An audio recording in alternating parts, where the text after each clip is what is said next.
Hey guys, have you heard of Goldbelly? It's this amazing site where they ship the most iconic, famous foods from restaurants across the country, anywhere, nationwide. I've never found a more perfect gift than food.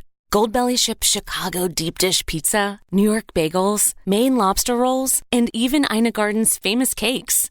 So, if you're looking for a gift for the food lover in your life, head to goldbelly.com and get 20% off your first order with promo code GIFT. That's goldbelly.com, promo code GIFT. A text says, "You're on my mind." A bouquet from 1-800-Flowers says, "You're my everything."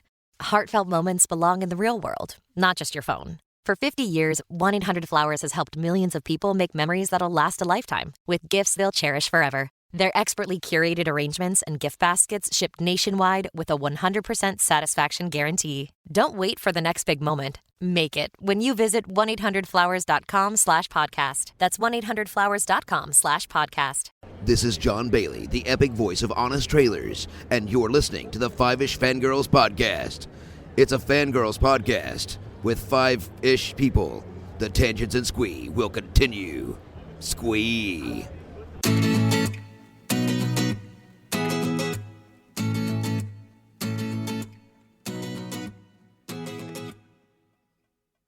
The tangents and squee continue all the way to episode 523 of the Fiveish Fangirls podcast. Life moves pretty fast. You don't stop and look around once in a while, you could miss it. Welcome everyone to this week's episode of the Fiveish Fangirls podcast. So glad you could join us. Let's start off like we do with a virtual table and see who's joined us this week. This is Brittany in Bengal. This is Holly from Wisconsin. And this is Rachel in Indianapolis, Indiana. Hello. Hello. We be back. Just a few hours drive outside of Chicago. Home of Harry Dresden, professional wizard, and this crazy teen, among others. So, Yep. Yes. But we'll get to that. Yes. Hello, everyone. We're back. Oh, I would like to say we're back and better than ever, but I still haven't got my computer fixed, and I've hit a wall at this point, short of wiping the damn thing and reinstall and starting from scratch. I don't know what else to do.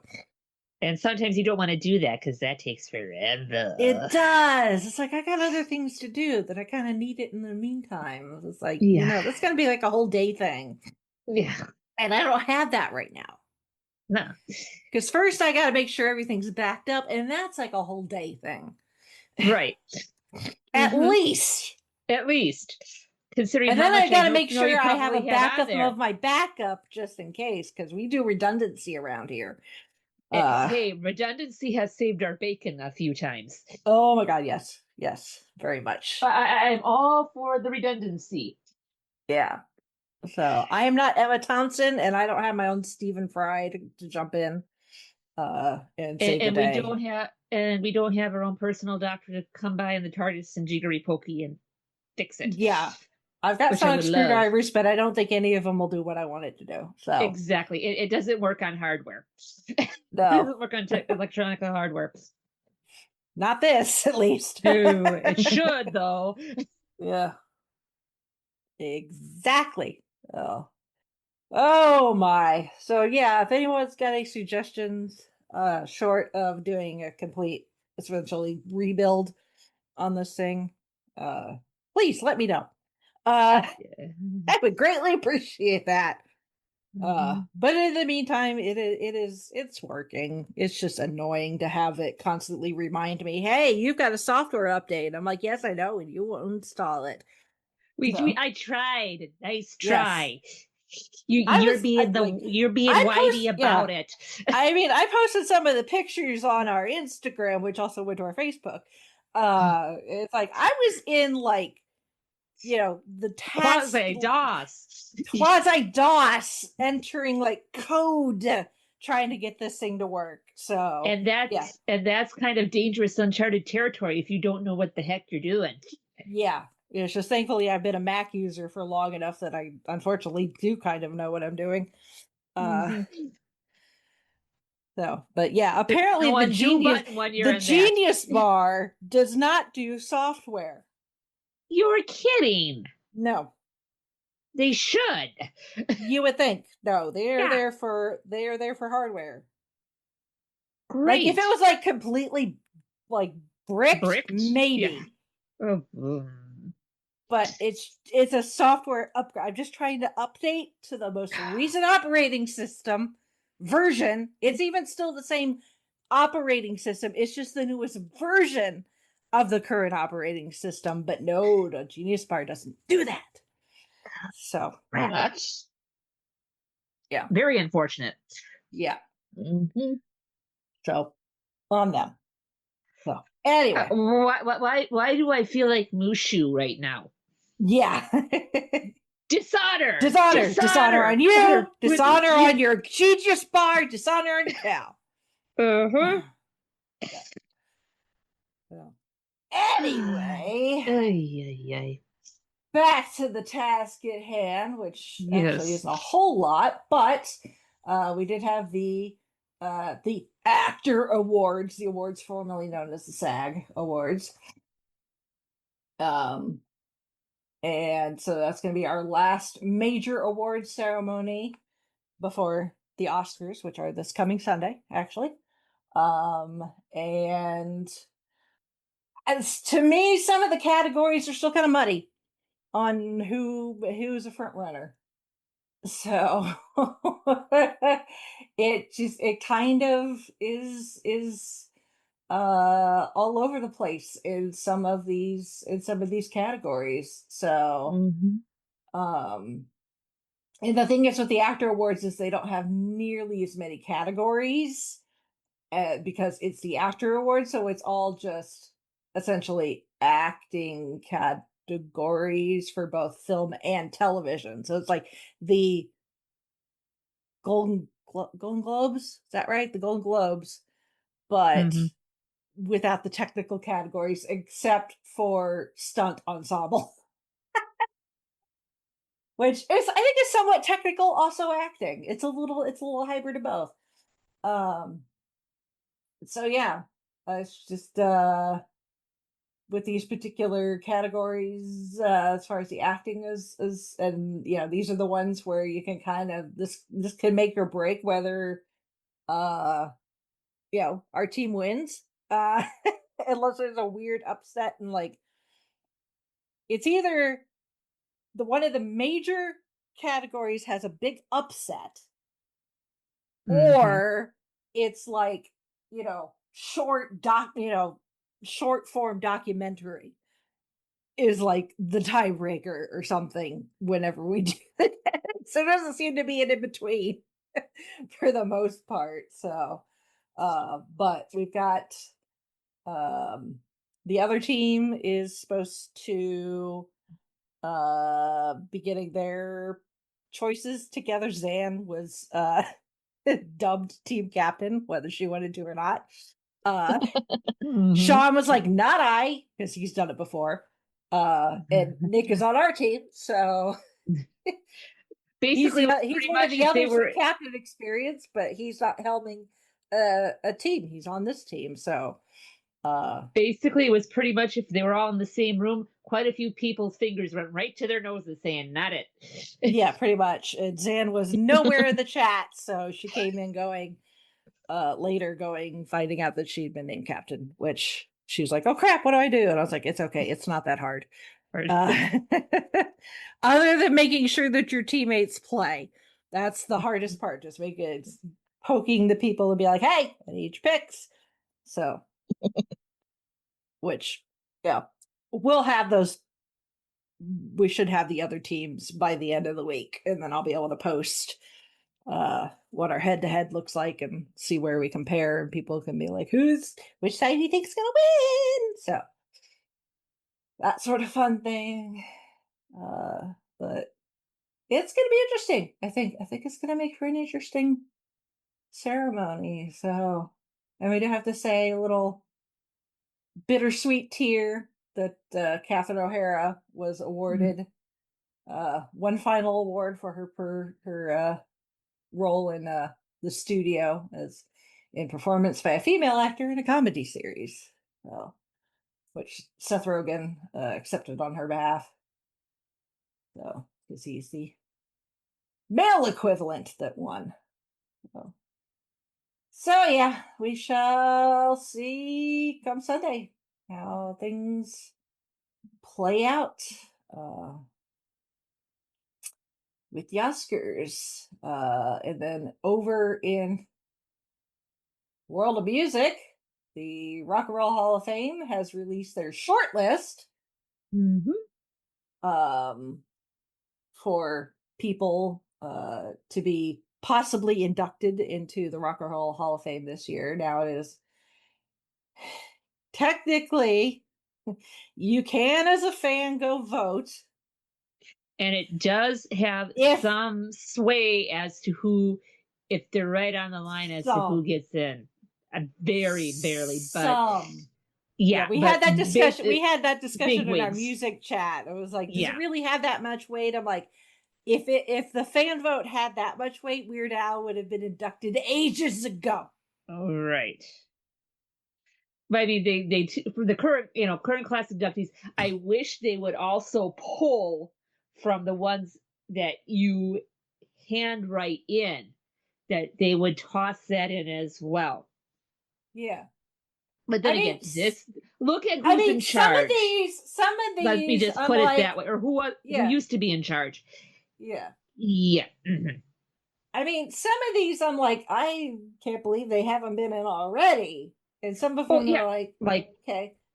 Like Phil Collins. He got in as a member of Genesis 16 years ago, but he hasn't gotten in as a solo artist. Still hasn't gotten in there. And it's just like, okay. Melissa Etheridge, for crying out loud.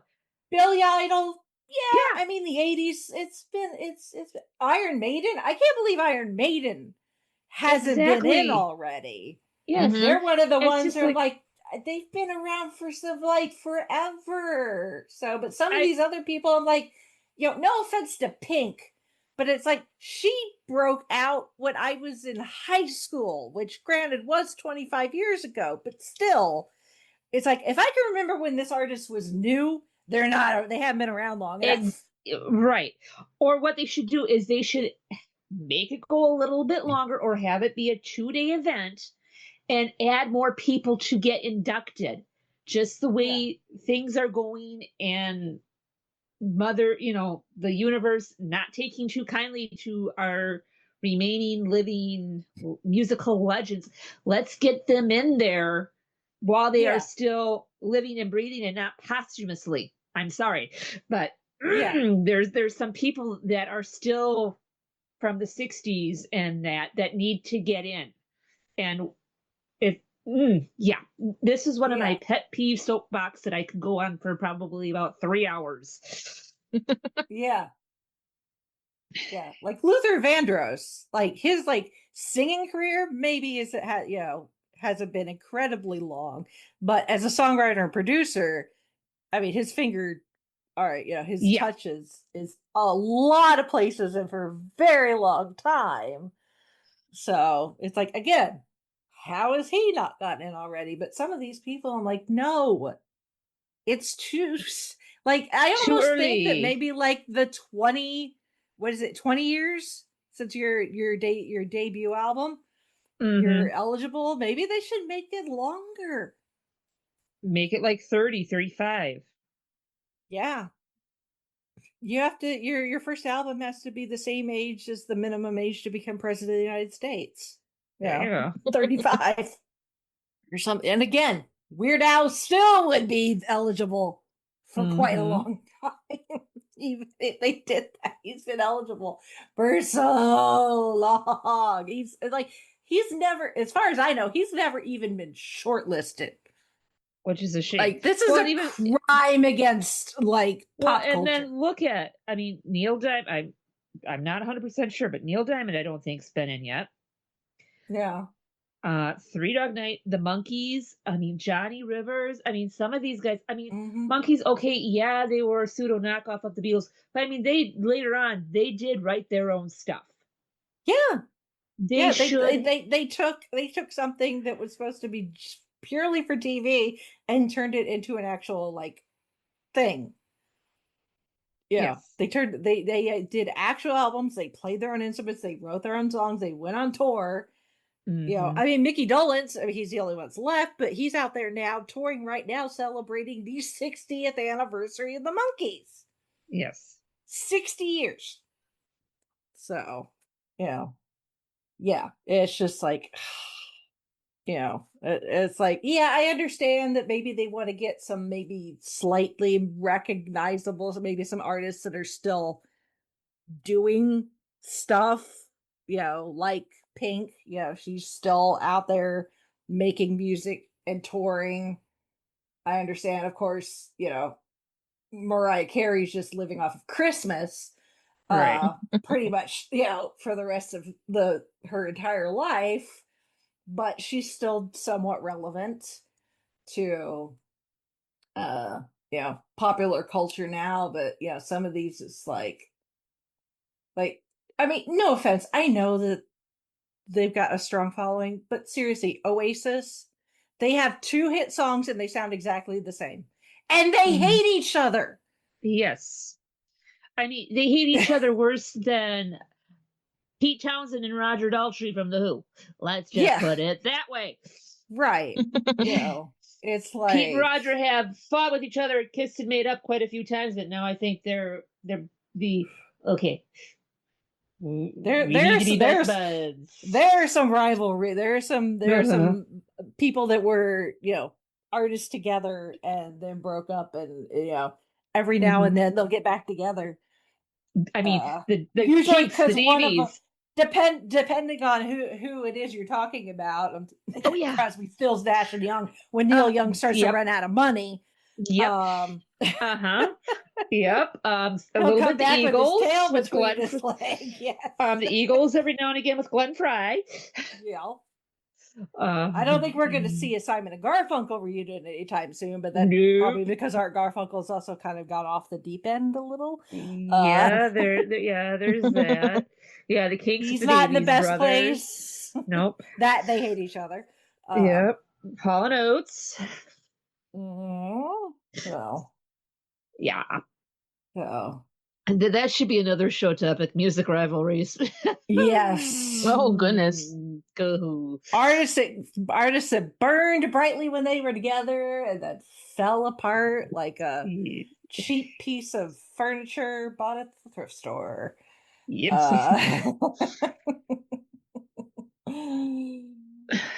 So, yeah, as you can tell, the Rock and Roll Hall of Fame, it's like the Oscars and stuff for the most part. We're like, whatever. But you get us on this, and it's like, what? Hey, yeah. This is a topic that's a sticking point for all of us. I mean, if you want to get, when you think about it, you talk about like the minimum requirement. That means that for next year, Taylor Swift will be eligible because her debut album is now 20 years old. I don't know how I feel about that because she's probably going to get in right away. Probably. She needs to wait a few more years. Taylor, I love you, but girl, we need to wait just a little bit longer. A little bit longer. Yeah. I mean, not that the artists really have any say in it. Right. They don't. It's all like I said, a combination of the fan vote, which is not it carries some weight, but it needs to carry more. It needs to carry more. Yeah. And we need it, like they need as we're leading into like after this, this short list gets pared down to the actual class of 2026, then they'll have the ceremony later this year. And then when they start getting ready to start thinking about next year's class, like the fans need a way to be able to like vote or whatever in between. Right. Not just when they give us the short list. Right. Like you can spin it, you can give them your opinion if you actually go to the Rock Hall. I've done that, which Chauncey and I went several years ago. They've got kiosks where you can be like, who's an artist you really want to see? And you give them your name and like your email address and you tell them who you want. And there's like a screen up on the wall that shows like real time, like who people are voting for. But again, you can only do that if you're at the Rock Hall. And like we need a way to be able to state our opinion and put some weight behind some of these artists, right, before they give us the short list. Right, because some of us might not have the opportunity or the funds to make a visit to the Rock Hall to put in our 2 cents worth. It needs to be on the main website. I mean, be it that we have to register, or they have to send us a code, or we have to come up with a PIN, and that way that we enter to save from multiple, like, it's like this would not be the first time that fans have a say in who wins something. There's so many other different awards and accolades out there where it's purely fan vote. Surely they can pick a platform that one of these other organizations uses. Yes. Yeah, the People's Choice Awards, the Kids' Choice Awards, whatever. Yes. And let us have at it. And, then they could be like, or maybe just make one of them a fan vote. Instead of it, do they do so many slots and then they leave one open that's purely fan vote without any input from them. Or every other year, okay, we have our list, fan vote. Next year, all complete fan vote. The top whatever, okay, here's our long list. We're going to take that fan vote. We're going to do a short list. There we go. Rotate it. Do it a cycle. Keep everybody happy. Keep the record company big wigs in the Rock Hall happy. Keep us as fans as happy. I think that's a pretty decent compromise. But are they going to listen? No. Probably not. What do we know? What do we know? All I know is I'm waiting for Weird Al to get inducted into the Rock Hall of Fame. Damn it. Hey, you and me both, along with a few others. Yep. I'm mad as hell and I can't take it anymore. To quote a movie that got spoofed in that Weird Al movie, UHF. Yes. So bring it back all to Weird Al. Full circle. So, anyway. All right, rant done. Over. For now. So soapbox put away for the for now. For now. But we will have it at the ready. Pretty much. So, we are in a new month, which means it's time for a book club update. We actually kind of have a big, important book club update. Yes. So pay attention. Yes. So the book for this month is called Fear by Water. Or Fear Death by Water. Sorry. And that's a 13th Doctor. And the other big announcement is now, instead of doing a poll for Book of the Month, it will be kind of decided either by myself or the ladies. We will get together and decide, and that will be our book choice for the month. So if you do have suggestions, I will probably open up a thread later in the end of the month on Goodreads saying, what are some of the books that haven't already been covered that you would like to see? And we will take that into advisement when we are making our picks. Because voting has been kind of hit or miss with the poll. I should give you a list of the books that I own. That would work. Yes, that would work. And you could just be like, we've done, and then just cross out the ones we've already done, because I can't keep track because we've been doing this a long time. Yes. I think almost since the inception of the show, we've been doing this. Pretty much. So, well, I mean, maybe you took it over. You took it over from the guys that travel the vortex, and like their show. Well, I took it over from Chrissy. Yeah, because the guy started it. Chrissy took over, and then Chrissy got busy, and then I took over. Yeah. So we've been doing this a very long time, and there's a lot of Doctor Who expanded world media out there. So yes, there's a lot to cover. It's not like the book club's not going. We're going to run out or anything. It's no. Just, just trying to make things a little smoother. So, but yeah, you can always give suggestions and be like, hey, especially if it's something you like, might be good for like October because it's really spooky or something, Right. or Yeah, or something that we haven't done that's kind of got a holiday Christmas theme come December. Yeah. Those are kind of few and far between, but hey. You never know. You never know. There's a lot of between the books and the comics and the And graphic the novels and the Big Finish. Yep. There's a lot. Yes.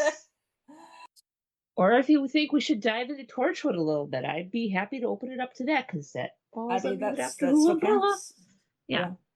That still counts. So. Oh, speaking of which, did you guys see they're finally taking down the Yanto Shrine in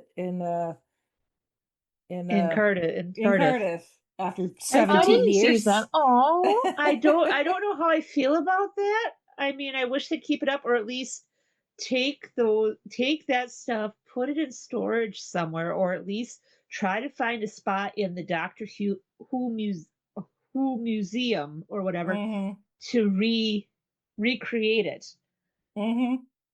Yeah. I think they were supposed to take it down once before, but then there was a great big brouhaha, so they kept it going. Yeah. I mean, I think we could maybe leave like something there, like a little plaque or something. Yeah, a plaque. But then with some of that other be stuff, like a huge thing. But yeah. But I mean, some of the other handwritten stuff that should be boxed up, put away, or like I said, recreated somewhere in a Doctor Who proper. I mean, that's history. Don't be throwing that out, throwing it away in the garbage. I mean, I don't think it will. It'll probably go in storage somewhere. Yes. Because unfortunately we don't have the Doctor Who the museum experience there in Cardiff anymore either. Right, because that would be a perfect spot for it.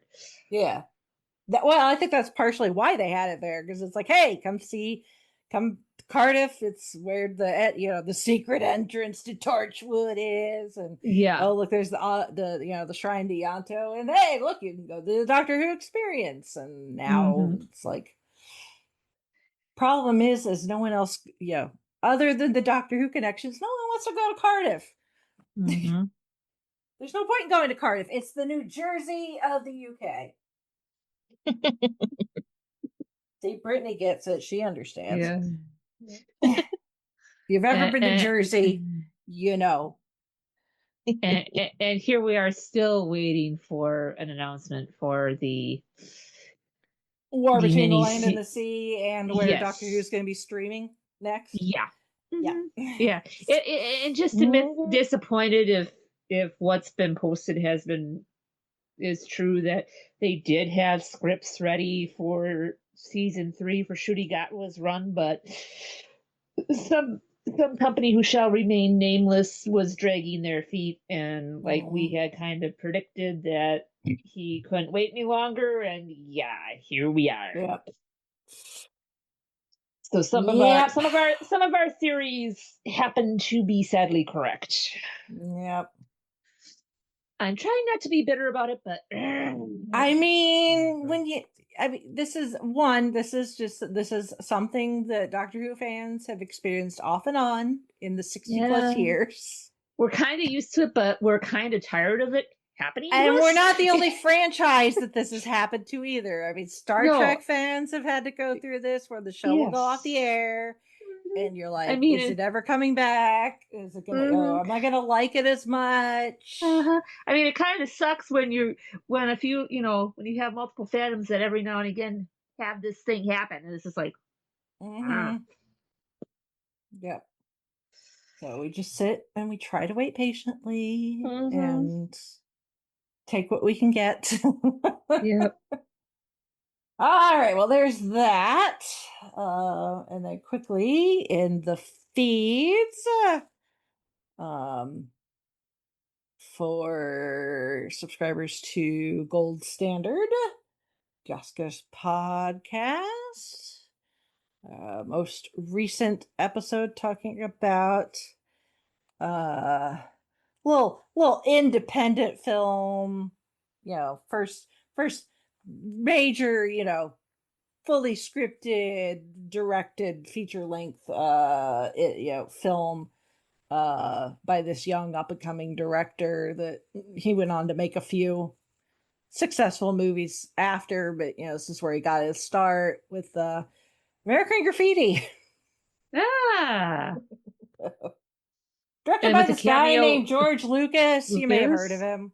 Yeah. He went on cameo- to make a little space movie. Speaking of franchises that have been around for a Yeah. long time. Yeah. Well, and then we get a cameo from a certain starship captain that happens to work with said director, and another Mhm. cameo of a certain DJ who has a song written about him by the Guess Who. So yeah, it's a good little movie. There's a guy that's going to have is also going to have an experience with a spaceship. Yep.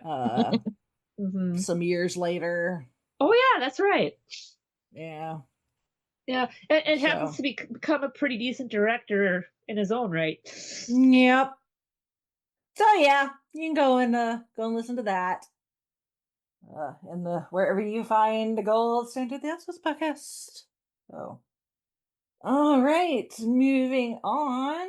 We don't have any feedback at the moment, so we shall jump ahead to this week's main topic, which I tell you what, watching this is not a new movie to me by any stretch of the imagination.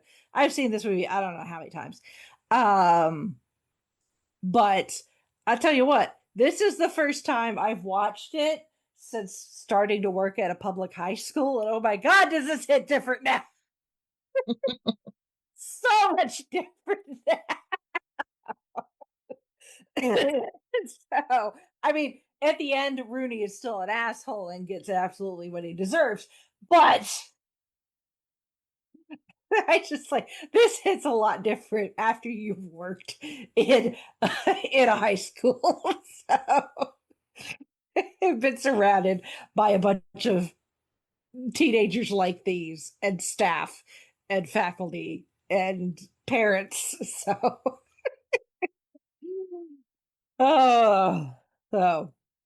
But so yeah, but we are going back to 1986 to one of John Hughes' many teen comedies set in Chicago, and with Ferris Bueller's Day Off.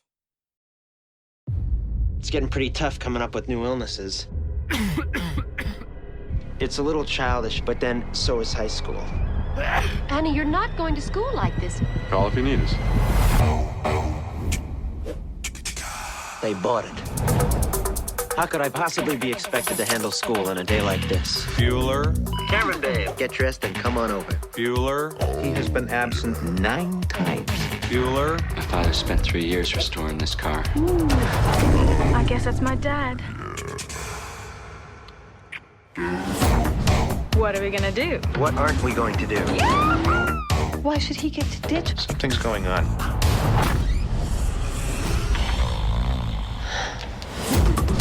Say, Ferris? Bueller. I hate him.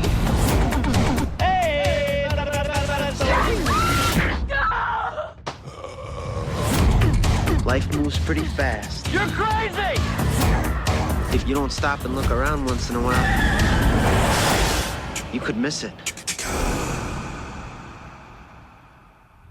He's very popular, Ed. They think he's a righteous dude. Oh, starring Matthew Broderick as the aforementioned Ferris Bueller, Alan Ruck as Cameron, his very depressed and disillusioned best friend, Mia Sarah as Sloane Peterson, Ferris's girlfriend. You have Jeffrey Jones as Edward Ed Rooney, Dean of Students at the high school, which... Yep. You've got Jennifer Grey as Jeannie, Ferris's sister. The put upon sister. Mm-hmm. And a bunch of other various people. Some recognizable, some maybe not so much. You got Ferris and Jeannie's parents, Tom and Katie, played by Cindy Puckett and Lyman Ward. You got Edie McClurg as Grace, Rudy's secretary. You got a early screen appearance by a very young Charlie Sheen. Yes. When he popped up, I was like, wow. Yeah. I forgot you were in this. Yeah, you've got the so droll but hilarious Ben Stein as the school's economics teacher. Mm-hmm.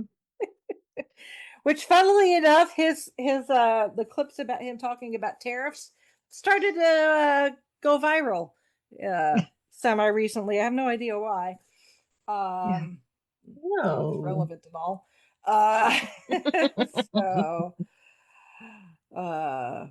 So yeah, you got some other kind of 80s character actors. You got I believe she's the one who does the one when Ben Stein is doing attendance, and she's like, my friend's boyfriend's girlfriend knows this guy. That line, I believe that is said by Christy Swanson. She is the OG Buffy Summers from the 1992 movie. So yeah, it's quite the quite the cast, and even John Hughes makes a cameo. His final cameo, so at least uncredited. So, but this is it's co-produced, directed, written by John Hughes, as he was wont to do. He tended to do almost everything. I think we joked before that he did pretty much everything except for catering, as far as we know.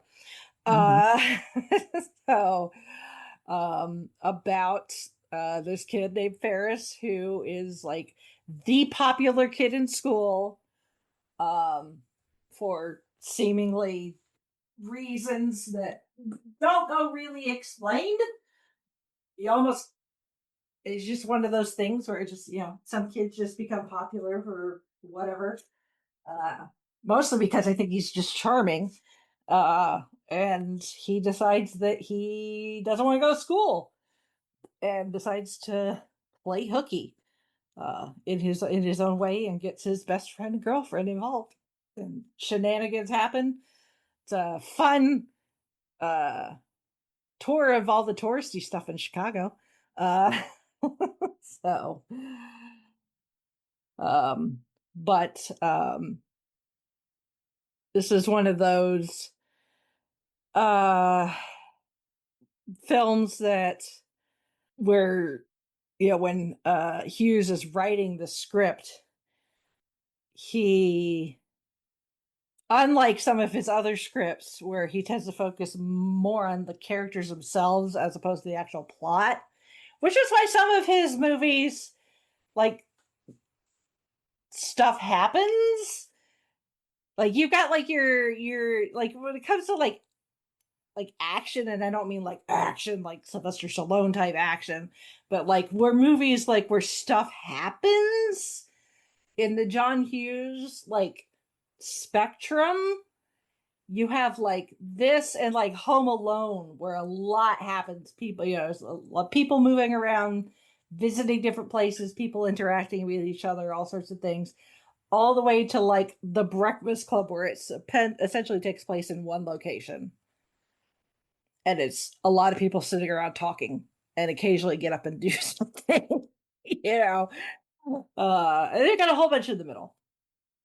So, but this one, he was like, the whole thing with Ferris is that he's the kind of guy, much to his sister's chagrin, that seems to be, when he sets his mind to something, he can pull it off and can get away with just about anything. He's so charming and so lovable by everybody that nobody thinks that he can really do any wrong except his sister, which, as someone who is a sister, I understand that. I understand Jeannie's frustrations. Much to Rooney's chagrin, he ends up developing a vendetta against Ferris. Ooh, yeah. Which is way extreme and would never happen in the real world. Oh no. I would hope, because severe issues with that. And I like how Jeannie kind of realized. I'm jumping ahead. I like how she realizes at the end, and she's like, If anybody's bringing my brother down, it's gonna be me, not you. Exactly. I will take you down first, and woe betide you. Mm-hmm. Yeah. So, and that's the thing. It's like Ferris is like, he's a senior in high school. Presumably Jeannie is a year behind him. So she's probably a junior because she does drive. She has a car. Much to Ferris's chagrin, because his parents gave him a computer instead of a car. So he cannot, just take off and go wherever he wants. And I'm surprised there wasn't even a nod to War Games. Yeah, you would think, because of his my parents got me a being computer. attacked. Like what? Yeah. Like what did they expect me to do with this? Play Stop a nuclear conflict or something? Yeah. Yeah. Would you like to play a game? Yeah, exactly. And this is the thing with Matthew Broderick. I know I've mentioned this before. As an actor, I don't really care for him. On stage, like I've seen like clips of him on like Broadway and stuff. He's fantastic. That's where he shines. But as an actor, the minute he gets in front of a camera, he is so wooden. He did decent in Only Murders in the Building, but I think he was playing himself. Exactly. So with that comes or at least a version of himself. So it was a little. I think it was easier because he was playing like a kind of a parody version of himself, and like he's pretty good in this. But that's the thing with Ferris is not overly emotional. Right. Because he's very calculated. Mm-hmm. And he does not show his emotions unless he really thinks he needs to or really wants to. Which to some may see him come off as almost dickish. Like when he calls up Cameron to try to convince Cameron to come over. And it's like, dude, it's obvious that Cameron's sick. Leave him alone. Yes. But he's just badgering him. Yes. And I'm thinking to myself, dude, you're lucky to have friends still. Yeah. Who are not going to throw you under the bus to the dean, because right about now I'm about ready to. Yeah. Yeah. But meanwhile, like when he's pretending to be sick with his parents, and he's like, I think it's because he's firstborn. He's the firstborn child. And I think it's got his parents wrapped around his little finger. So he's all like, acting all like almost like a baby. Like, I got my blanket and I'm just going to take a little nap. But maybe I'll have some soup and bye-bye. And he's like, bye-bye, mommy, bye-bye, daddy. I love you. And it's like, oh, how your parents do not see through that bullshit is beyond me. Right. Well, because I kind of had it. I was because at first, now that I was kind of under the impression that he was the baby and Jeannie was the older sister. But now, knowing that it's reversed, it's like, wait a minute. Well, yeah, because his whole thing is like, I've only got a couple of months of school left before I graduate. That's right. Yeah. Yeah. I forgot that in the first watch through. Yeah. So he's like, I'm going to go away to college and who knows what's going to happen after that. So it's like, I gotta live it up while I can before, my friends and I might get separated. So I can kind of see his thinking. Senioritis is a thing. Yes. Our seniors have not quite got there yet. After spring break, it'll definitely kick in. And it will kick in with a vengeance. With a vengeance. We've already got parents calling, asking about graduation. I'm like, can we get past spring break first? Yes. So still a little early to be asking. Yeah, like I can tell you what date it is, but beyond that, yeah, they're working on that. They're gonna finalize some things before they start. Like I don't know what time the doors are gonna open. They'll figure that out when we get closer to it. Yeah. So, we don't know yet how many tickets are going to be available per family. That's still TBD. All this fun stuff first. Oh yeah. And those fines that you were sitting to, kind of sitting and paying. Yeah, those need to get paid. Yeah. the ones that have traveled. The ones that have traveled since middle school. Yeah, it's like, has your kid even bothered to order their cap and gown yet? Because you might want to get on that. Yeah, that first. Then we'll deal with the other stuff. Yeah, exactly. So it's like, no, senioritis. It is a thing, especially when the weather's nice. Like today is the first nice day we've had in a very long time. And we have unfortunately it's not going to stick around. It's fall spring. It's fall spring. It is absolutely fall spring. So, which I'm here if you feel, but I wanted to stay around though. Yeah, I mean, if you figure, Ferris is like, I got like 2 months, a couple months of school left, and you figure he graduates probably sometime in May, so it's probably March-ish, right, when this takes place. Which, the fact that they're having an Oktoberfest parade makes things a little interesting. When it's supposed to be springtime. But I guess that was easier than trying to figure out how to film like the Chicago St. Patrick's Day parade. Right, trying to have to dye a lake green. That too. So that maybe, I don't know, just easier. Who knows? Yeah. Yeah. Or maybe the Oktoberfest got rescheduled till over 6 months from, or less than 6 months from March. Maybe. I don't know. I have no idea. 4 to 5 month delay. Yeah. Who knows? But yeah, it's just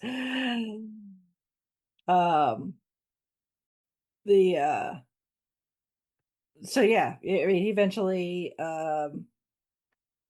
gets to convince Cameron to come with him, and between him and Cameron, they're able to convince Rooney that Ferris is actually at least temporarily homesick, although he doesn't really believe him, and get Sloane out of school. And brilliant acting by Cam to yes. fool Rooney. Yeah. But then he takes it just a little too far. But it was like, oh, well played. Yeah.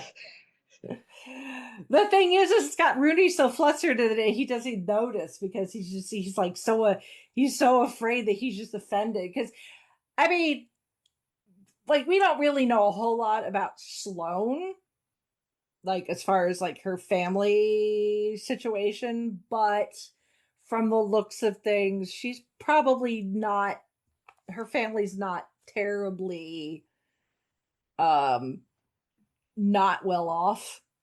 Her family probably does pretty good for themselves. Obviously, Ferris parents do pretty good for themselves. Their house is pretty nice. They've got a pool. They live in a nice, they live in a seemingly nice neighborhood. Obviously, Cameron his dad has money. His dad is some sort of broker or something, and spends more time at the office than he does with his own son. But it's obvious that Cameron comes from money. So the fact that Rooney feels like maybe he's offended a family that's probably fairly well off and potentially is a big contributor to the school, no, it's no wonder that he would be, immediately kissing supposedly Sloane's dad's ass over the phone after he'd be like, yeah, bring the body here. I want to see this dead grandma. So it's like, oh, it's hilarious though. It's absolutely the whole sequence is hilarious. And then when you throw the receptionist in there, and it's just, I mean, she is such good, like, kind of the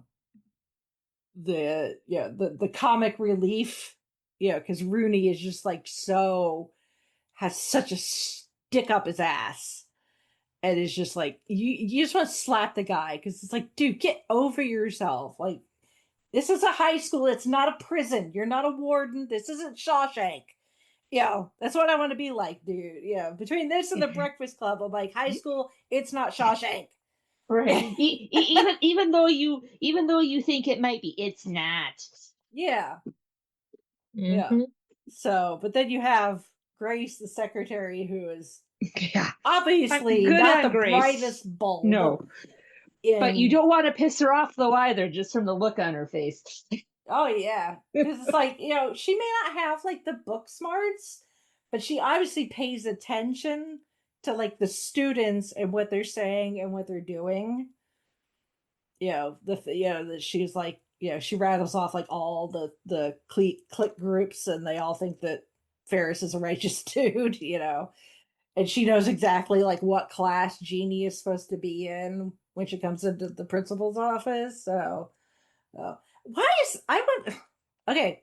Small bone to pick, but why is Rooney the dean of students and not principal? I think it has. I think because I think the dean is more. It kind of helps out the main principals, where they have someone who just focuses on attendance and grades, and if there's a major issue, then they send it off to the higher up principals. So I think the dean's like a step down. I could be wrong, but at least that's kind of what I'm thinking. I mean, it might be pedantic. I may be splitting hairs here, and it's just a matter of like verbiage. The difference between like soda and pop. As far as like labels in the a school hierarchy, because it's like we don't we have an associate principal or assistant principal like that, but we don't refer to them as a dean. They're just an assistant principal, but that's kind of their job, is to oversee like the attendance, behavioral, discipline type, part of the student experience in the school. So that was just one of those things where it's like, it may just be that particular school. That's the title that they decide to use, maybe because it sounds more authoritative, or maybe Rooney just likes using it because it makes him sound authoritative. I don't know. It could. It sounds like something Rooney would do, actually. He'd be like, can I be Yes, dean? it does. Oh, okay. Let me tell you, speaking of which, because this is my specialty as the attendance clerk at my school. Granted, I'm just the person that inputs the attendance into the computer. So while Ferris's record says 9 absences, that's because someone like me has entered those into the computer so that the computer has calculated he has 9 absences. I don't handle the calling of the parents, when like the absences maybe get excessive. That sort of thing. However, thank goodness, right? thank goodness, yeah. I would have quit like a weekend if I'd had to do that. That's way beyond my pay grade. Yeah, that does not sound like it would be fun, honestly. No, not at all. So yeah, trying to explain to parents. But, however, when he calls and talks to Ferris's mom, and she's like, "Oh my God, I'm so sorry. I meant to call, but I forgot. I've just been so busy at work." You do not know how many times I hear that on a daily basis. I meant to call sooner. I just got busy and totally forgot. I heard her say that, and I'm like, oh my god, that's not true. And how often do you believe that? Probably not as much as I should. To be honest with you. I mean, you give them the benefit of the doubt, but then after some, whether it's true or not, that I don't know. How often should I think it's true? Probably not as much as I should. But again, it's not my place to say anything. Above your pay grade. It's above my pay grade, but oh my god, that was so, like, oh my god, you do not. She said that, and I'm like, oh my god. Even back then, you're it getting was like that. It's still flashbacks. like that now. Oh my god, yes. The more things change, the more they stay the same. Yeah. Yeah. It's just like, and then Rooney being like, yeah, your son's been absent 9 times this semester. And I'm like, oh yeah, I can imagine this conversation happening inside my own school. I wouldn't be part of it, but I can imagine it happening and the parent being like, really? Because occasionally I do hear from parents, or I'll have parents that'll be like, the unexcused absences will get piled up, and then all of a sudden I'm hearing from them, or have them coming in with a stack of like doctor's notes, like, I've been meaning to get these to you. Like, your kid's only here 160 days or something, like, where's this been before? Oh my god. So yeah, it's a little close to home. And Ben Stein taking attendance. Now, granted, I'm not a teacher, so I don't have students to keep track of that way either. But again, the teachers have to take attendance, and right. The students need to respond when their name is called. And some of them are like here. And then just some of the cameras on them, and they're just kind of like staring off of the distance, or they'll just raise their hand and don't say anything. And then I get parents that'll be like, my kid was marked absent in this class, but I know they were there. I'm like, odds are they didn't respond when their name got called. Just like that. Right. Or they rolled into class way late than what they should have been. Right. Or they're not sitting in their assigned seats. Exactly. I literally had a substitute teacher today, because they're come from like an agency, so they're not employees. So they don't have access to like the software and everything that all the regular teachers do. So we give them printed out rosters for the classes that they're going to be covering. So they have to do attendance that way. So they do have to call out names and mark whether the student's present or not. I literally had a substitute today that when I got the rosters back, one of them they wrote on there, no one was sitting in their assigned seat. So there. So the next time I have a parent that's like, I don't understand why they were marked why they're marked absent when they were there. I'm like, well, they had a sub. I can see they had a sub. And from what I know from experience, that they don't always sit in their assigned seats. Right. This is like, this movie. It's a little stuff that, like, I'm sure John Hughes was like, oh yeah, this is how things happen in schools. Of all the 40 years later, I'm like, oh yes, they do. Yep. They still do. It hasn't changed much. It's just now they have cell phones. And their own personal laptops, school issued laptops. So, and a heck of a lot more students. The student population is a lot bigger. I think they say at one point there's like 1,200, 1,500 students or something like that in Ferris's school. I'm like, oh, to only have that many. Like, I have almost twice that. So, to keep track of. Oh my. I kind of wanted, there are some days where I'm like, can I just be like Ferris Bueller and just skedaddle and just be like, bye. You never saw me.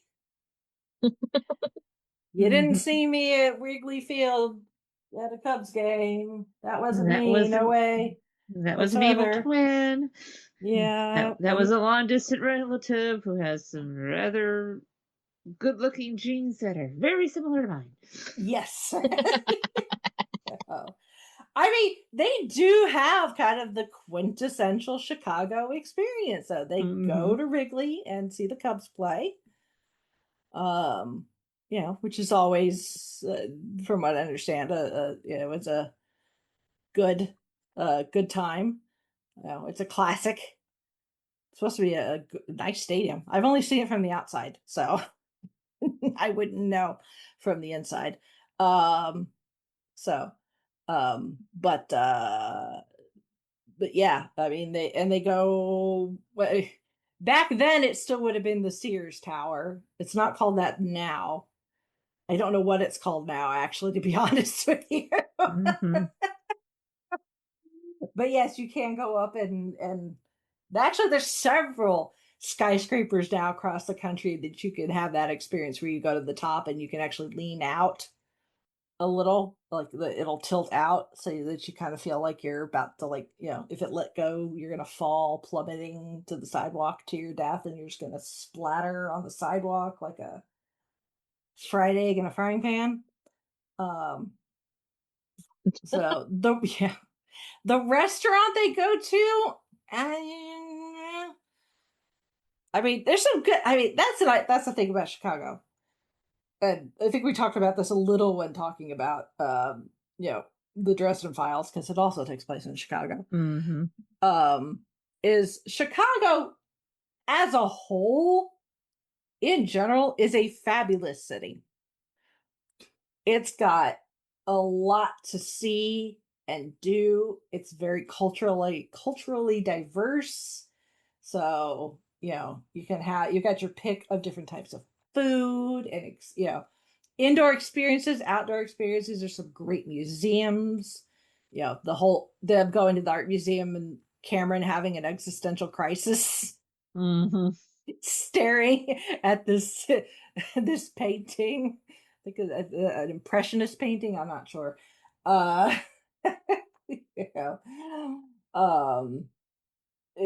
Just staring at it and just like, so it's like Cameron staring into the void, like, having an absolute, and then he has a further existential crisis later when he almost drowns in the pool.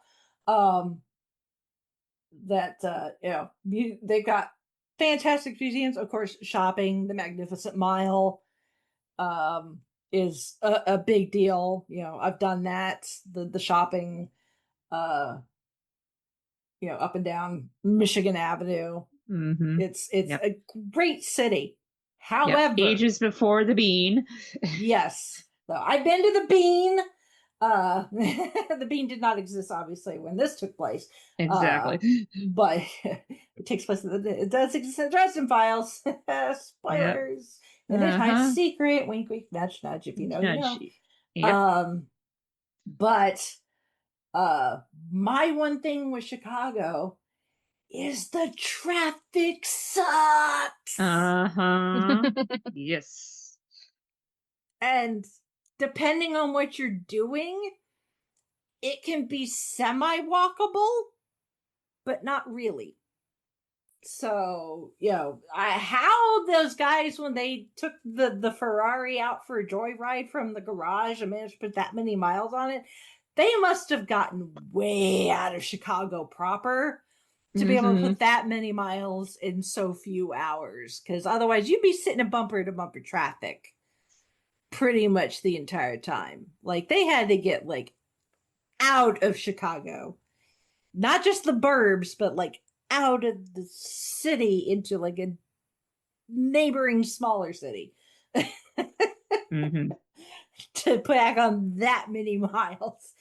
Chicago. I mean, granted, I don't know what Chicago was like 40 years ago as far as traffic. Right. I was 3 when this movie came out. Or how much of that was Cam, like, okay, I'm doing this. No, I'm not. I'm pissed at Ferris. Starts to turn around and come back. Has second thoughts.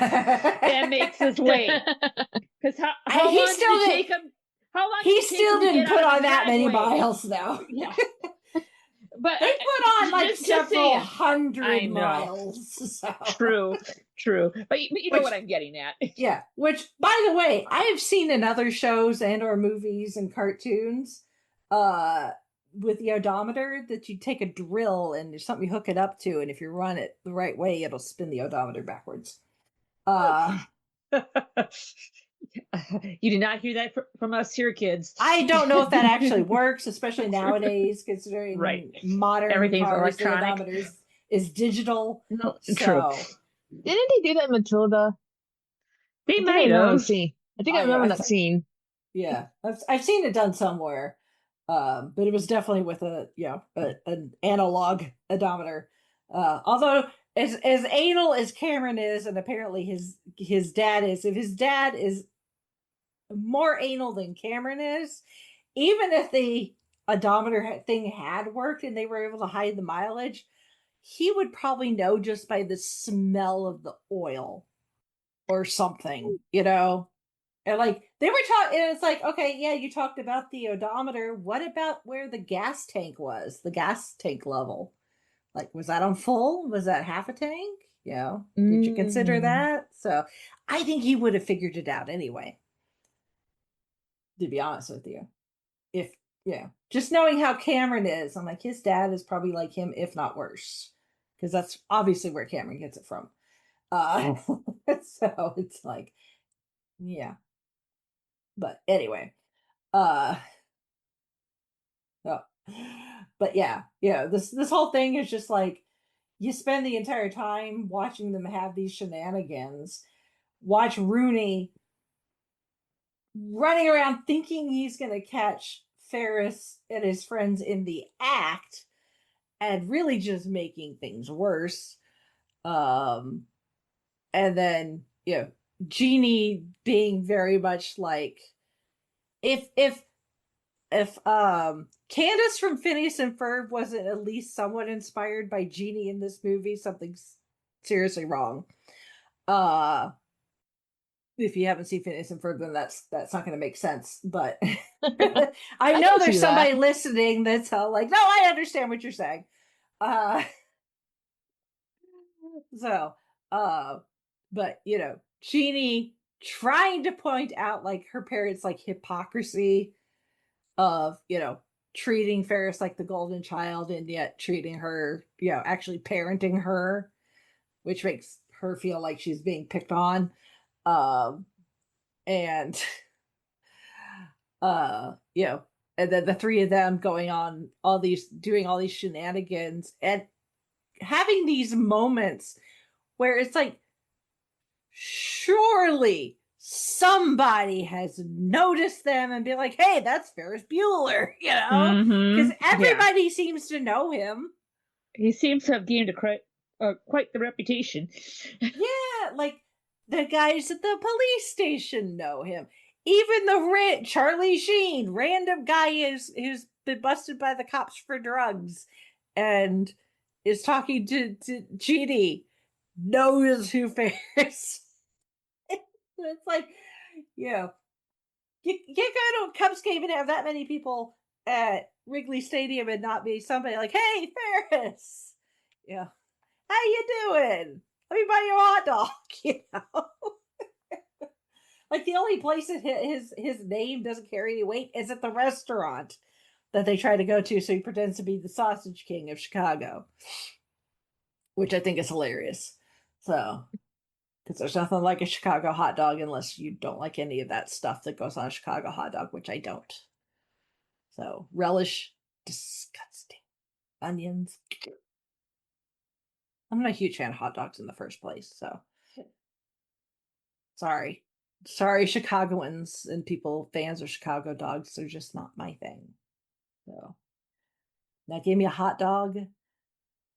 There was a place I used to go to in college that specifically did hot dogs and specialty hot dogs, and of course they had a Chicago dog on there. But they had one, I think it was a Kansas City dog.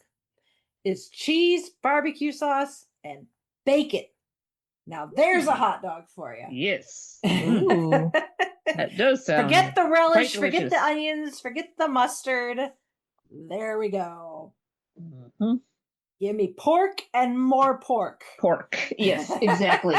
Give me pork in 2 different forms here and call it a day. Yep. So I would not take issue with that at all. My father-in-law is such a big fan of hot dogs that sometimes at the holidays we will have a hot dog party. Hey. He has specialty hot dog menus that he found and printed out and like laminated. Ooh. So if people want to follow a specific recipe, they can, or they can just make it up as they go along. So yeah, the hot dogs are a serious thing. And considering they live a lot closer to Chicago, honestly, it does not surprise me any. They live like less than 2 hours outside of Chicago. So, maybe some spillover. But anyway, back to Ferris and his friends. So, yeah, it's the thing is, this is like it's really just it's a movie about a guy who recognizes, even at his young age, that life does move fast, and that if you really do need to stop and smell the roses every now and then to make sure that you don't wake up someday going, where'd my life go? What happened? I don't understand. You know, him getting Cameron out of a shell. I mean, the fact that Cameron seemed to be like suffering from the cold from hell, and then suddenly by the time he reaches Ferris's house is fine. Might be some psychosomatic stuff going on there with Cameron, to be honest with you. Oh, yeah. Did it need to get? Does it? Him getting to the point where, you know, he destroys his father's beloved Ferrari and is totally willing to, like, you know, take the heat for it, even though Ferris, you know, for once by the end is willing to step up and be like, no, I'll totally take the heat for it. You know, which is about as selfless as Ferris can get, to be honest with you. Oh yeah. Which is great. It just goes to show that, you know, like the Ferris of the beginning of the movie would have, you know, if he'd stayed that way, but, you know, he would have been like, well, sorry about your luck. Bye, Cameron. Yeah. Thankfully, he doesn't do that. He shows himself to be better luck next time, but nope. Yeah. He shows himself to actually be a really good friend. You know, does it need to get to that point where that's where Cameron is now? Maybe not. That's a bit of an extreme 180 from where he started, but at the same time, you know, again, he's getting ready to graduate as well. He and Ferris are in the same grade, and he's also aware that once they graduate, that they, you know, stuff can and probably will happen, that they may grow apart. You know, as much as people like to think that the people that they're friends with in high school are going to be the people that they're going to be friends with for the rest of their life, statistically, not really. I mean, granted, I didn't have that many really good friends in high school to begin with. I had a lot of, like, we're in the same activities, and so therefore we're like, you know, comrades, teammates, that sort of thing, kind of friendship. But really, like, the one person who was my best friend in high school is the one person is still my best friend. So it is possible that Cameron and Ferris could stay friends. Yeah. I mean, you might drift apart for a little bit, but you'll always find your way back to each other. Exactly. I lost contact with a couple of my friends from high school, but then probably 4 or 5 years ago via Facebook, they're just like, hey, like, there you are. You fell off the face of the earth. What happened? It's just like, Facebook was stupid and somehow unfriended you from me. It's like, that'll do it. That happens. It's like, you didn't say anything. You didn't do anything. I'm like, yeah, I know. I understand. Facebook can be stupid. And when it does updates and that, sometimes it accidentally unfriends somebody when you don't mean it to. Yeah. Mm-hmm. Yep. Exactly. Hell, at one point, Facebook unfriended me and Chauncey, and we were married. We were already married at Oh, the time. jeez. What? Yikes. Like, Sweetheart, do we need to have a talk? What's Yeah. the deal here? Yeah. He's like, I went to tag you with something and it said we weren't friends. I'm like, oh, whatever. I thought that was funny. It's like, oh, you and Chauncey haven't interacted in a while. Are you still friends? I'm like, yeah, we interact with each other all the time, just on Facebook. We live in the same house. It's just like, can't you see in the information? Married. Yeah. Apparently, he did not care. Whatever. He doesn't even use Facebook that much now. But anyway. So yeah, I mean, yeah, there's a possibility that Ferris and Cameron could remain friends, for a very long time, even after graduation. Are Ferris and Sloane going to stay together? Are they really going to get married? Considering presumably she and Jeannie are the same class and they're a year behind. Because they talk about how Sloane still has a year. Are they going to get married? Are they going to stay together? If he goes off to college and her final year of high school, enough, is that going to be enough for the? It's really funny that we talk about this and having that situation because something very similar happens in American Graffiti with Rod Howard's character, where he's getting ready. He's just graduated high school, but his girlfriend is getting ready to start her senior year, and he wants to be like, oh, we should see other people because I'm going off to college and you're going to be staying here. So kind of interesting. Those podcasting coincidences. But at the end of it all, it's like, very much like a lot of John Hughes movies, just like it just kind of ends, and we just kind of assume that the life continues on even after the movie ends and the credits roll, and this other one I than wouldn't Home mind Alone, we don't see these characters again. Right. This one I wouldn't mind like a little mini, screen crawl or something with an update. Here's what happened after graduation. There have been talks about doing a sequel, but they really don't. None of the cast really sees the point.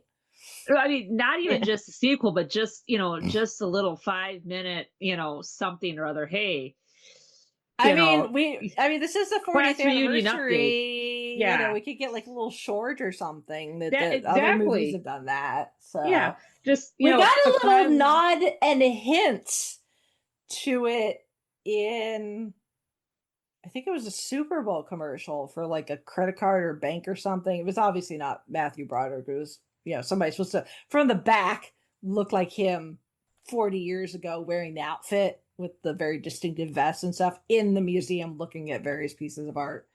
So that was a fun little nod. I mean, this movie's been parodied and referenced all over the place.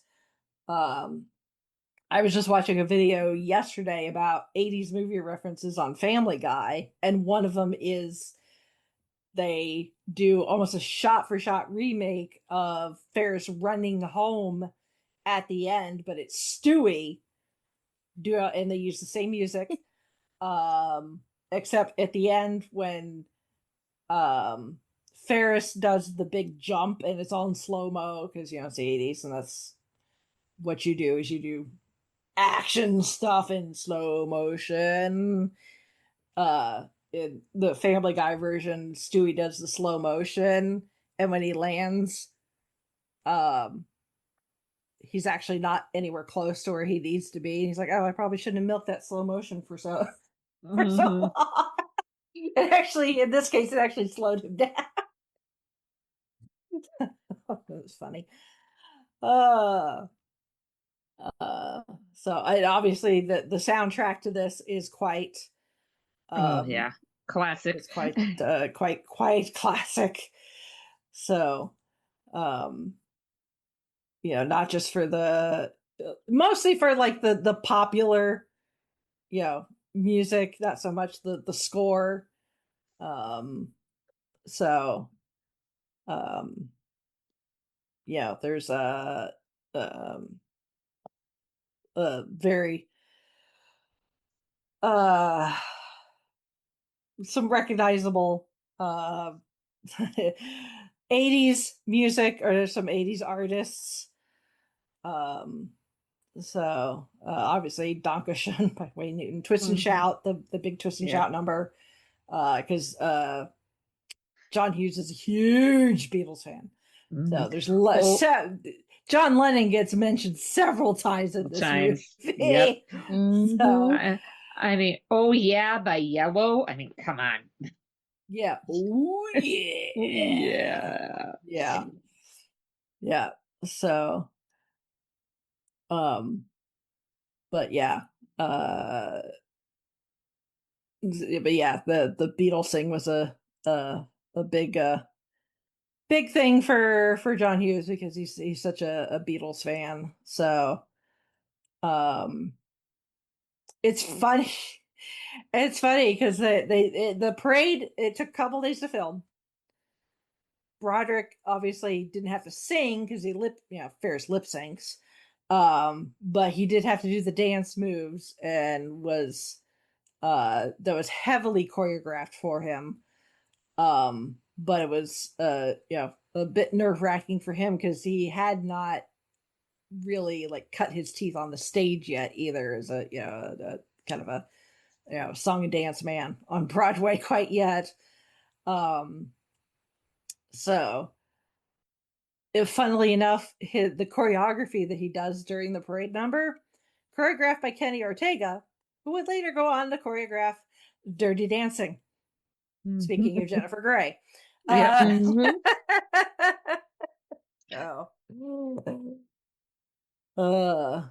So obviously they got they also filmed at Wrigley Field at an actual Cubs game. Let's see. Let's get into some more behind the scenes stuff here. Ben Stein's lecture about the Tariff Act was not part of the original script. Stein, who actually is an economist, among other things, he was a presidential speechwriter. Actually, he wrote speech for Nixon and Gerald Ford. He was actually lecturing off camera to entertain the students, and the students found his droll speech just so funny that Hughes is like, I'm just gonna roll camera, you improvise, and the kids just had to like figure out how to look as bored as hell without busting out laughing. Vamp for me. Ridiculous. Vamp for me, Ben Stein. Vamp for me. Yes, exactly. Exactly. So, before vamping was even a thing. Yeah. They particularly went to the Art Institute of Chicago because that's one of Hughes's favorite places in Chicago. He went there quite a bit himself. And it was a quiet place for him, to get away from the world. And funnily enough, the Art Institute had never actually been used as a filming location before this. Really? Yep. So, of course, even though it's set in Chicago, Cameron famously wears a Detroit Red Wings jersey. And that is because Gordie Howe played for the Red Wings. Why can't I say that? Was Hughes's childhood hero. So, because Hughes had spent some time in Detroit as a kid. And I guess the unexplained bit in Hughes's mind backstory is that Cameron has such a horrible relationship with his father, but had a great relationship with his grandfather who lived in Detroit. So he would go visit his grandfather, and his grandfather would take him to hockey games. And that's why he wears the. Because obviously Chicago has their own hockey team, the Blackhawks. I'm not completely illiterate about hockey. So I do know that they have their own team. So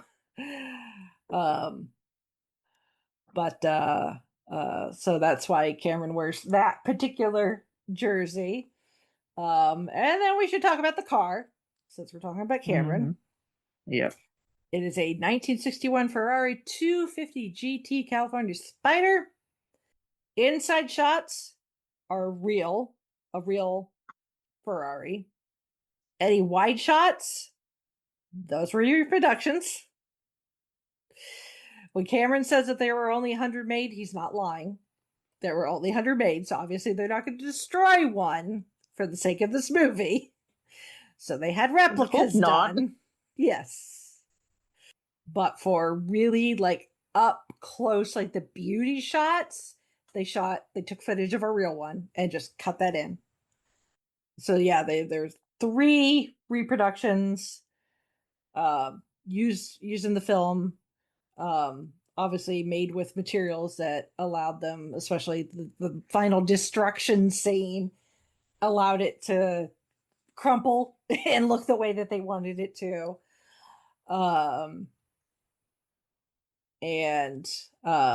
But there are, as of 2009, the one that jumps over the camera and is used in almost every shot,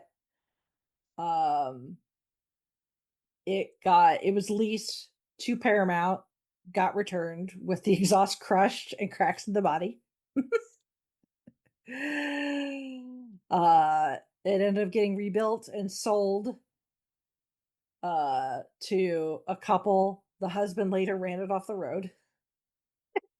So they rebuilt the front end for him. They sold it sometime in the mid-90s, turned up again around 2000, hasn't been seen since. The second one got sold to Paramount as a kit to assemble as their stunt car. Except they did such a bad job of it that it was practically unusable. Aside from that was the one that they used for the destruction scene because it was such a bad replica. It's like, it's gonna get destroyed anyway, so it's fine. Although they did end up rebuilding it. Why, I don't know. I think it could have been fun to just leave it crumpled up. They did that with Tony Stark, one of Tony Stark's destroyed cars from the first Iron Man. The blue one that he ends up landing in the Iron Man suit and puts a big old like crumpled dent in it. That one you can, I've seen it on display. So anyway, that one they rebuilt it for some reason and ended up going to a Planet Hollywood in Minneapolis and then a Planet Hollywood in Cancun. Odds are neither of those Planet Hollywoods still exist, but who knows. And the third kit was supposed to be the one to go out the window, but they never finished it and it never got used, and then they lost track of it. And rumor has it that eventually they finished building it, got sold off, but it could still be in the backlot somewhere at Paramount. But that's of 2009. So who knows since then what has happened to it. So there's those 3, and Then there's the hero car, and that was sold in 2020 at the Scottsdale Barrett Jackson collector car auction for slightly under $400,000. So at the time when the movie was filmed, an actual 250 GT California model was worth about $350,000.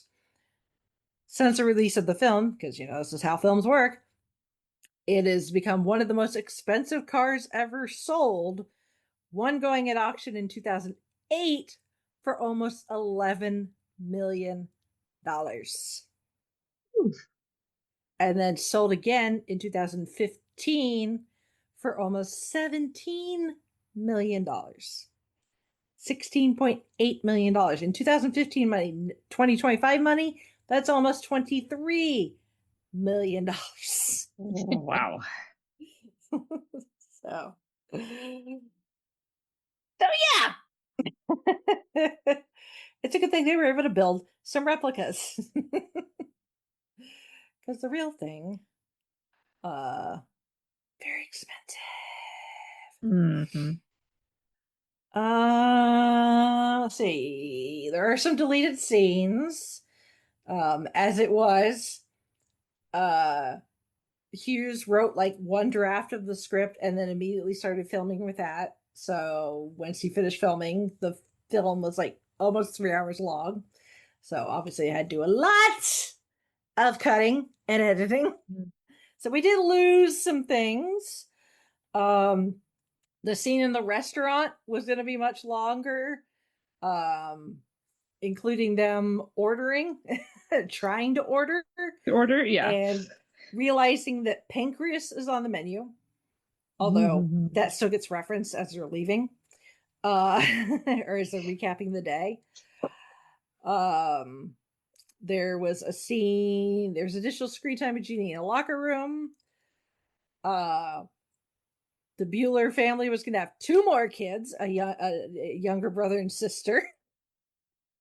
Probably good that they only went for the 2 of them, because trying to get another 2 siblings in, too many moving parts. Too many other options for somebody to get busted. Yeah.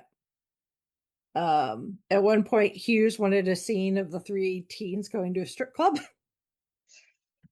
Good thing that one probably got vetoed, because that probably would have wound up getting an R rating. Yeah, possibly. Paramount told him there just wasn't enough time left to film. So probably a nice way of saying no. Yeah.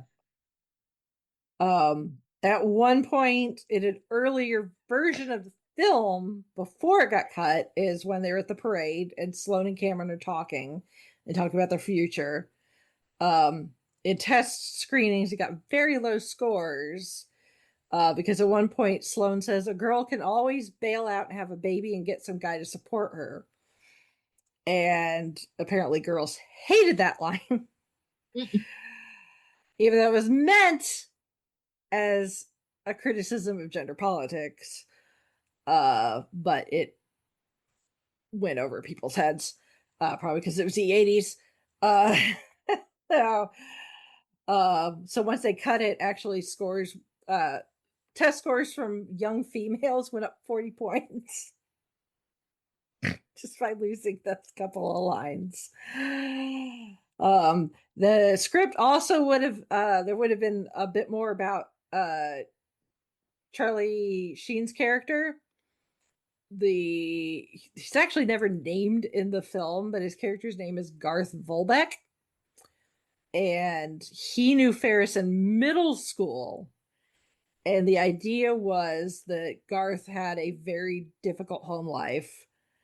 And at one point, Ferris was supposed to explain how he tried to help Garth turn his life around, but was ultimately unsuccessful. Garth got into drugs, and his life, continued to spiral, which ultimately led him to being arrested and being at the police station. and was supposed to be extra context on why he wanted Cameron to have such a good, memorable day. Because in Ferris's mind, Garth's future is what Cameron's could become if Ferris didn't get more involved and try to give his friend, like pleasant outlook on life. And there's also part of also is that the Volbecks are the family. He is part of the family of the house that Ferris's mom is trying to sell to. So so there's going to be this whole thing that Charlie Sheen's character appearing was not supposed to be like just a random thing and like, oh, here's this random guy at a police station. Oh, he knows Ferris Bueller. It was supposed to be this whole thing, but of course it got cut. So but yeah, obviously what we got still quite memorable. It did very well in the box office. It got Roger Ebert gave it 3 out of 4 stars, calling it one of the most innocent movies in a long time and a sweet, warm-hearted comedy. Richard Roper of the Chicago Sun-Times called the film one of my favorite movies of all time. It has one of the highest repeatability factors of any film I've ever seen. I can watch it again and again. Also, there's also this, and I say it all in all sincerity, Ferris Bueller's Day Off is something of a suicide prevention film, or at the very least, a story about a young man trying to help his friend gain some measure of self-worth. Ferris has made it his mission to show Cameron that the whole world in front of him is passing him by, and that life can be pretty sweet if you wake up and embrace it. That's the lasting message of Ferris Bueller's Day Off. Which, if you really want to get existential and about it, yes, absolutely. Yep, I totally agree. Yeah. Yeah. There are some people that thought that Ruck should have got a Academy Award for Best Supporting Actor for his role as Cameron. Ben Stein called it the most life-affirming movie possibly of the entire post-war period. This is to comedies what Gone with the Wind is to epics. That's something. I mean, if you want to call like the scope, maybe, I guess. Maybe. So we all know how I feel about Gone with the Wind. Listen to that episode of Gold Standard.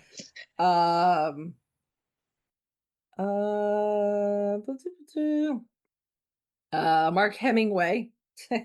That's an appropriate last name for somebody who's a writer for a living. Of the National Review. Stated, if there's a better celluloid expression of ordinary American freedom than Ferris Bueller's Day Off, I have yet to see it. If you could take one day and do absolutely anything, piling into a convertible with your best girl and your best friend, and taking in a baseball game, an art museum, and a fine meal seems about as good as it gets. I agree. Of course, there were some detractors. Some saw it as kind of a rebel without a cause, hedonistic. They didn't like its praise of Ferris being, such a slacker, seemingly. It's funny considering Roger Ebert loved it so much. Gene Siskel did not. He said Ferris Bueller doesn't do anything much fun. They don't even sit in the bleachers where all the kids like to sit when they go to Cubs games. Siskel did enjoy the chemistry between Jennifer Grey and Charlie Sheen. Ebert thought Siskel was too eager to find flaws in the film's view of Chicago. On Rotten Tomatoes, it has an approval rating of 83% based on 80 critics' reviews with an average rating of 7.8 out of 10, which I think that's probably good. If this was gold standard, I'd probably say that 7.5-ish. So, Cinema Score has an average grade of 8 A-. So, Broderick did get nominated for a Golden Globe Award for Best Actor in Motion Picture, Musical, or Comedy. He did not win, but he's nominated. In the United States, it had a weekend gross of $6.2 million, opening at number 2. Its total gross in the United States was approximately $70 million and became the 10th highest grossing film of 1986. Oh, excuse me. It is number 54 on Bravo's 100 Funniest Movies. It is 26th in the British 50 Greatest Comedy Films.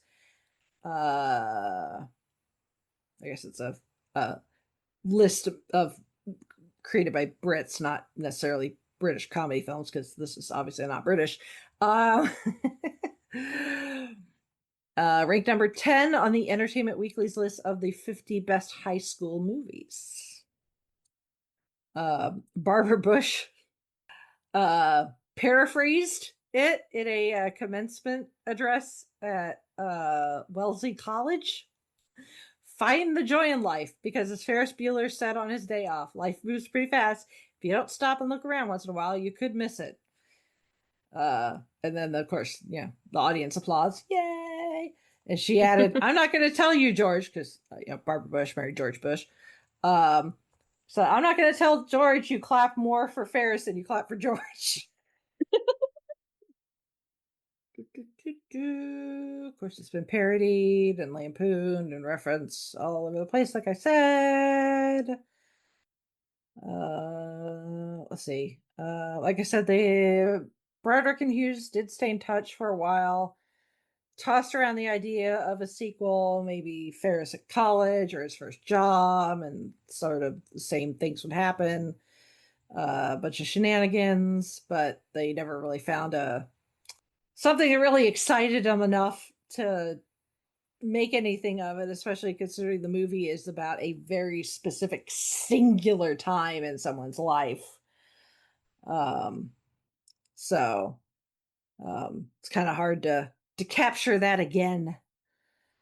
Although Ruckus said, but just for fun, I used to think, why don't we wait until Matthew and I are in our 70s and do Ferris Bueller Returns and have Cameron be in a nursing home? He doesn't really need to be there. He just decided his life is over. So he committed himself to a nursing home, and Ferris comes and breaks him out, and they go to like a titty bar, and all this ridiculous stuff happens. And then at the end of the movie, Cameron dies.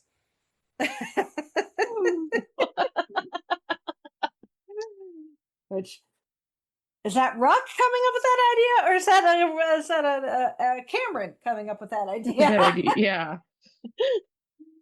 So, there was a short-lived TV series. It starred Charlie Schlatter as Ferris, who's not really gone on to anything notable. I think he gets most of his work nowadays as a voice actor. However, Jeannie in the TV series, played by Jennifer Aniston. Oh, wow. Yep. So that's funny.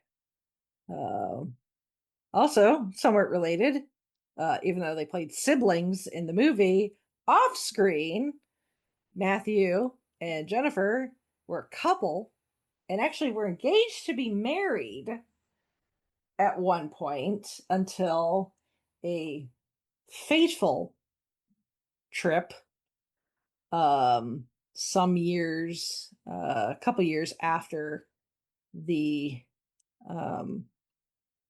film was released, and where they had gone on a vacation to like Ireland or Scotland or something like that. And Broderick was driving, and there's a car accident, and unfortunately the people that the other people involved did not survive, or at least one of them did not. And the fallout, for at least the fallout from some of it, and ultimately led to them breaking up. So, which if we ever get Matthew's name to come out of the hat, we can dive into that more. So, but yeah, I don't necessarily people know that's a little part of history. There is that Matthew Broderick is responsible for somebody's death. So, but again, whenever his name comes out of the hat, we can talk about that more. But just so you know, he and Jennifer Grey were a thing for a while. I'm sure I'm sure she gets into it in her autobiography, which I have on my to be read list at some point. So, but I find it interesting that that those two were together in real life for a while. So, and then they broke up, and then at some point, Jennifer Grey, a few years later, she would do Dirty Dancing, and then at some point in there, she would have a nose job and marry Clark Gregg. And then 20-something years later, they would get divorced. So, all these years later, I still, even though I've yet to have actually anyone confirm that it actually, well, it is an obvious homage, but I don't know if they realize the connection. If you remember in the first Tom Holland Spider-Man, when he has to leave, when he leaves the party or needs to get to the party as Spider-Man and not as Peter, and he does the rushing through the yards. Like, because like he's in the burbs, so there's like no buildings for him to sling his web to get him from like one place to another quickly, so he has to do it off of like trees and power lines and everything. But he's trying to, so you see him like swinging as best he can, going through people's yards, and people are like, "Oh, I get that reference," because obviously any post Ferris Bueller, anytime you see a scene where there's like somebody rushing somewhere, running through yards, that's probably what people think of. But I always like to, I'd always bring up after that came out, and people would mention that. I said, "Do you know the connection to the weird connection between that and actual Ferris Bueller?" Because it's like you've got an homage to Ferris Bueller's Day Off in Spider-Man Homecoming, which brings Spider-Man, even though it's still Sony, it brings Spider-Man into the MCU.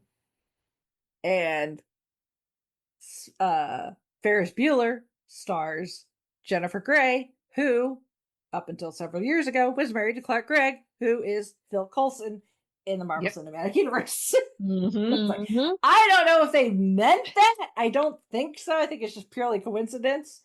But I still think it's funny. There's roundabout weird connection there. But anyway. So yeah. That is Ferris Bueller's Day Off. You guys got anything? Not really, but it's if you haven't seen it, pop it in. It's a good watch. Enjoy the ride.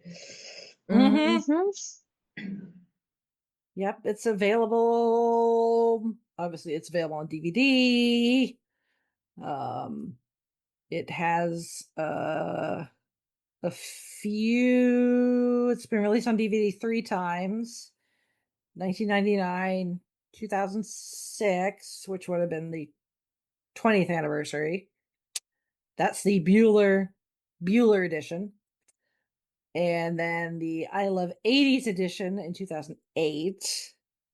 The original DVD, not a lot of bonus features. does have some commentary by John Hughes. The Bueller DVD version has more bonus features, but does not contain the commentary track. Which is odd. Yes, I know. Right? Yeah, I know. The I Love the 80s edition is identical to the first DVD release, so no features aside from the commentary, but includes a bonus CD with songs from the 80s, not necessarily from the movie, just from the decade. The songs are not featured. No, just songs from the 80s. None of the songs that are featured in the film. The Bueller edition has multiple bonus features, such as interviews with the cast and crew, along with a clip of Stein's commentaries on the film's philosophy and impact. It was released in 4K, Ultra HD Blu-ray in 2023. That includes John Hughes' commentary track, and I'm assuming some of the other special features. One would hope. Yeah. I would hope. Now that we're at the 40th anniversary, stay tuned. Who knows? That might be the Bueller anyone edition. Maybe Criterion will finally get around. Maybe Criterion will release a version. I do have the Criterion version of the Breakfast Club. Ooh, nice. So we'll see. So yeah. But yeah, it's also available in a number of places streaming. Just because, it's a cult classic, so it's not one that's going to be hard to find. Of course, Paramount Plus has it because Paramount's the original studio that released it. So you can get it on there. AMC Plus has it. If you, again, library, support your local library, kids. If you got a working library card, if your library works with either Canopy or Hoopla, as of this recording, it is available through both of those. That's where I think I watched it on Canopy. But at the moment it's available through Canopy and Hoopla with a library card. So, and also stay tuned for your local cinema for maybe 40th anniversary screenings, because that's always a possibility as well. Lars, that. All right. Well, if any of our listeners want to send in your thoughts about Ferris and his shenanigans, you can email us, fiveishfangirls@gmail.com. You can also go to our website, which is thefivishfangirls.com, where you can connect with all of our podcast-related social media accounts and our individual ones as well. And there's also links on ways to financially support us, links to the book club. There is that, and yeah, good times. And hopefully we'll be back next week with the results of this year's Oscars competition. So we shall see which team comes out on top. And the good news is I start my spring break starts this weekend. So I can stay up and watch the Academy Awards and not have to worry about getting up early for work the next day. Which is fantastic. So I'll chat with you guys about it after we're done here, but I think we'll probably do another Zoom hangout or something. That we can sounds all good. kind of hang out virtually together as the ceremony occurs. So, but we will discuss that after we sign off for this week. Oh, what happened? What Did we happened? lose Brittany? Did we lose sorry. Brittany? I blinked for a second. I'm sorry. I'm Brittany saying goodnight from Bagel. This is Holly from Wisconsin saying good evening. And this is Rachel from Indianapolis, Indiana. You're still here? It's over. Go home. Go.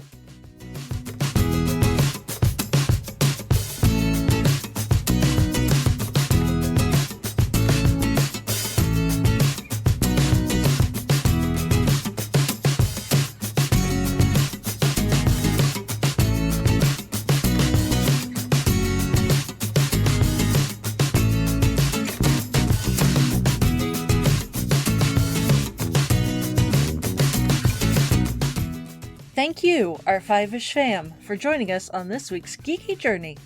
If you enjoyed the show, don't forget to subscribe, rate, and review.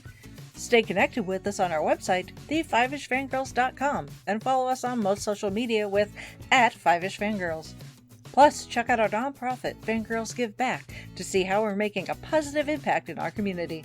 Until next time, stay nerdy and let the squee continue.